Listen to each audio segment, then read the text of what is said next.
बिस्मिल्लाहिर्रहमानिर्रहीम। शुरू करती हूँ अल्लाह के नाम से जो बड़ा मेहरबान और निहायत रहम करने वाला है। अस्सलाम वालेकुम व्यूअर्स, उम्मीद करती हूँ आप सब खैरियत से होंगे और दुआ करती हूँ आप जहाँ रहे खुश रहें आबाद रहें। आज हम बना रहे हैं प्याज और टमाटर की चटनी। तो गाइस चलिए इसको बनाना स्टार्ट करते हैं। ये बहुत ही ज़बरदस्त बनती है और बहुत ही कम सामान से। तो गाइज ये देखिए हमने सामान निकाल के रखा हुआ है। मैंने ली है 3 अदद प्याज, इसको बारीक कट कर लिया है और मैंने 3 अदद टमाटर लिए हैं। लहसुन मैंने लिया है हाफ टी स्पून, हल्दी क्वार्टर टी स्पून, नमक 1 टीस्पून, कुटी हुई मिर्च 1 टीस्पून और मैंने धनिया लिया है थोड़ा सा। हरी मिर्च ली है मैंने 4 अदद, उनको काट लिया है। तो गाइज चलिए इसको बनाना स्टार्ट करते हैं। मैंने एक कढ़ाई में 4 कप ऑयल डाल दिया है, यानी कि 1 कप का चौथा हिस्सा। 1 कप ऑयल में से हम 4 हिस्से करें, उसमें से 3 हिस्से निकाल दें और 1 हिस्सा हम ले लें। ये देखिए गाइज मैंने इसमें प्याज ऐड कर दी है और प्याज को हमें करना है लाइट ब्राउन। तो गाइज जब तक हमारी प्याज ब्राउन हो रही है आप लोग मेरे चैनल को सब्सक्राइब कर लें और बेल आइकन को दबाना ना भूलें ताकि आपको मेरी वीडियो बर वक्त देखने को मिले।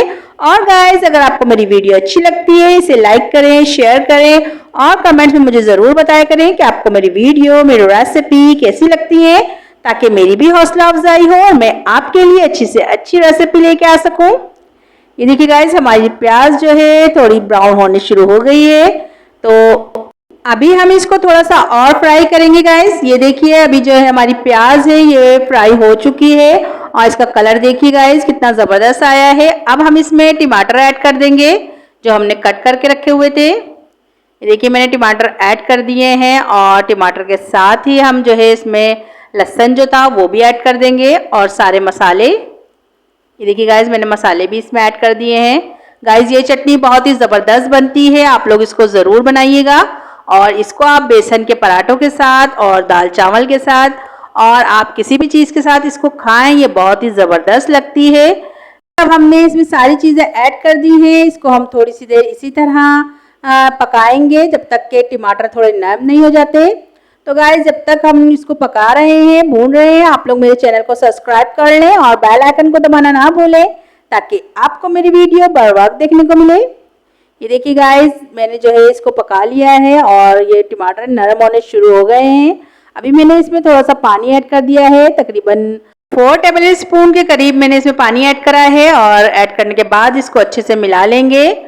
अब ये देखिए गाइस मैंने इसको मिला लिया है। मैं इस पर कवर लगा रही हूँ तकरीबन 2 मिनट के लिए ताकि टमाटर थोड़े नरम हो जाएं। और ये देखिए मैंने कवर लगा दिया है, मिलते हैं 2 मिनट के बाद। ये देखिए गाइस 2 मिनट हो गए थे और टमाटर जो है नरम हो चुके हैं। बस अब हमें इसको भूनना है। ये देखिए हमारी जो चटनी है वो तकरीबन तैयारी पे है और अब हमें बस इसको भूनकर और इसमें हरी मिर्च वगैरह जो हमने कट करके रखी हैं वो ऐड करेंगे और इतना भूनेंगे हम इसको कि इसमें से ऑयल नज़र आने लग जाएगा। गाइस ये बहुत ही जल्दी बन जाती है और बहुत ही अच्छी लगती है। आप लोग इसको ज़रूर बनाइएगा और मुझे बताइएगा कि आपको मेरी ये रेसिपी कैसी लगी। आप लोग इसको खिचड़ी वगैरह के साथ भी इसको खा सकते हैं और खाली आप रोटी से भी इसको खा सकते हैं, ये जब भी बहुत ही अच्छी लगती है। ये देखिए हमने जो है इसको अच्छे से भून लिया है और इसमें ऑयल नज़र आने लग गया है। अब मैं इसमें हरी मिर्च ऐड कर रही हूँ। देखिए हरी मिर्च ऐड कर दी हैं और इसको ऐड करने के बाद भी मैं थोड़ी सी देर इसको भूनूंगी ताकि हरी मिर्चें भी अच्छे से पक जाए और इनका फ्लेवर भी चटनी में आ जाए। ये देखिए गाइस हमने जो है इसको अच्छे से जो है मिला लिया है। अब मिलाने के बाद मैं इसको थोड़ी सी देर रख दूंगी दम पर ताकि हरी मिर्चें गल जाएं, थोड़ी नरम हो जाएं। ये देखिए गाइस हमारी चटनी जो है तैयार हो चुकी है और आप देख सकते हैं इसमें ऑयल भी नज़र आने लग गया है और गाइस इसमें से बहुत ही ज़बरदस्त खुशबू भी आ रही थी। अब मैं इस पर हरा धनिया ऐड कर रही हूँ। ये देखिए मैंने हरा धनिया ऐड कर दिया है। तो मैं आपको दिखाती हूँ डिश आउट करके चटनी का फाइनल लुक। ये देखिए गाइस हमारी चटनी का फाइनल लुक माशाल्लाह से कितना ज़बरदस्त लग रहा है। गाइस ये देखने में जितनी अच्छी लग रही है खाने में ये उससे भी ज़्यादा अच्छी थी। तो आप भी इसको ज़रूर बनाइएगा और मुझे बताइएगा कि आपको मेरी ये रेसिपी कैसी लगी। आप लोग इसको फ्रिज में रखकर हफ्ते से 15 दिन तक आप इसको यूज कर सकते हैं। ये देखिए मैंने भी इस पे कवर लगा दिया है। तो गाइस चलती हूँ, दुआओं में याद रखिएगा।